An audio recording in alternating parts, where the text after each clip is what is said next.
Andito pa tayo ngayon sa Pasinaya, Hilaga, at mag-install tayo ng mga gripo at shower dito sa bahay ni Bayaw. So, ito po yung Pasinaya, Hilaga, katabi lang po ito ng Pasinaya Northeast, sa may circle ng Pasinaya Northeast. Nandoon na rin yung Pasinaya, Hilaga. So ito po yung taas ng kanilang unit. Ayan, hindi pa nila natitirhan at tayo ay pinag-install dito ng mga gripo saka yung sa shower. Ayan, ito po yung kanilang ano dito, ang ayan, buhos na rin yung kanilang pader para siyang parang precast, pero buhos po yan. Yung kagandahan dito sa Pasinaya, Hilaga. Maliit lang to mga kaosi, mga siguro mga 30 square meter or nasa 28 square meter. So ito na po, mag-install na tayo ng gripo para dito sa lababo. So kailanganin natin ng tiplon, at dito din mag-install din tayo sa CR. Yan, meron na sa kanilang lababo. Dito meron na sa CR. Ito na lang. Ayan, nalagyan natin ng tiplon yung gripo para hindi siya pagkakaroon ng leakage. Ayan, isusuksok lang natin. Kung kulang pa, dadagdagan natin ng tiplon. Kasi pagka walang tiplon ay dito lalabas yung tubig dito sa may thread nya, kaya kailangan talaga natin lalagyan siya ng tiplon. Ayan. So medyo dami-dami natin tiplon para walang lalabas na tubig. Ayan, kulit nito ang aking chikiting.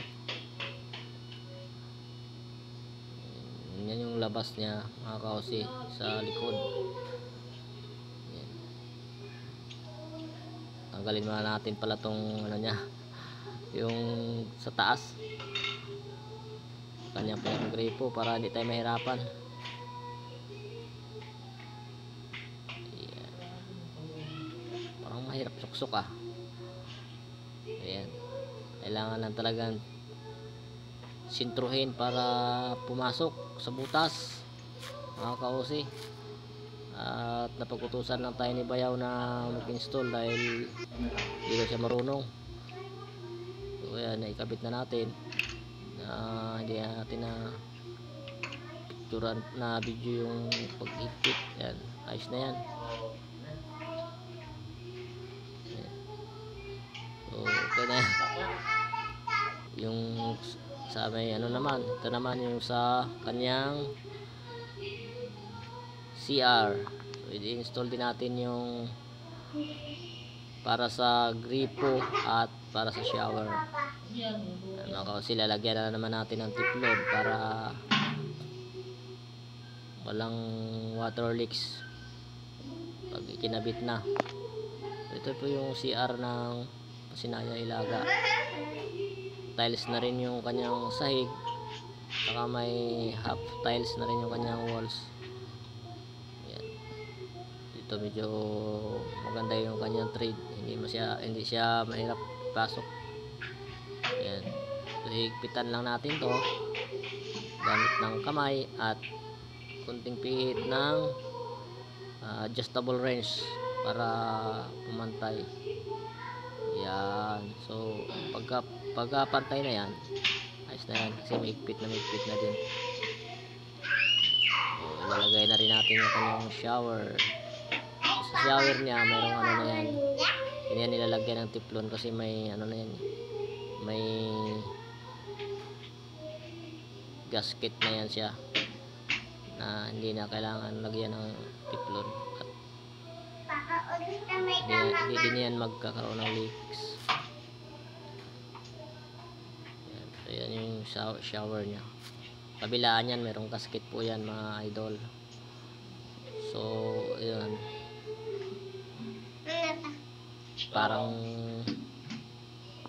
ulo ng kubra. Ano yung shower. Ayan, natin yung CR. So, ang next nating installa na naman yung sa labas. Ayan. Tapos na pala, try pala muna natin buksan tong kanyang ano, metro. Sa may metro niya may valve. So, check natin kung goods ba yung ating gawa. Yun. Ayos na. Labas ng tubig. Tapos check natin kung may leaks. Yan, wala naman talagang leaks. Wala nakikita ang water leaks. Ito yung sa labas. Nalagyan na natin kanina. Hindi natin pala na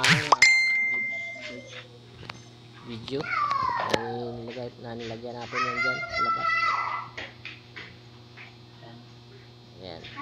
Lagyan natin yung sa dito. Ayos. Goods na. Wala ring leaks yan. Shower. Check natin shower. Kung gagana na. Alis ka dyan. Try natin. Yan. May lumabas na rin sa shower.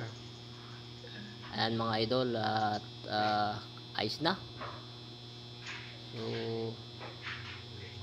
check din natin yung dito sa may ano. Uy, wala. Dito lang yung sa may kanyang valve. May ano yan dyan sa baba eh. May adjustable na valve. Yun, mayroon na. So ayos na mga kamusi. Goods na yung bahay ni Bayaw. Pwede nang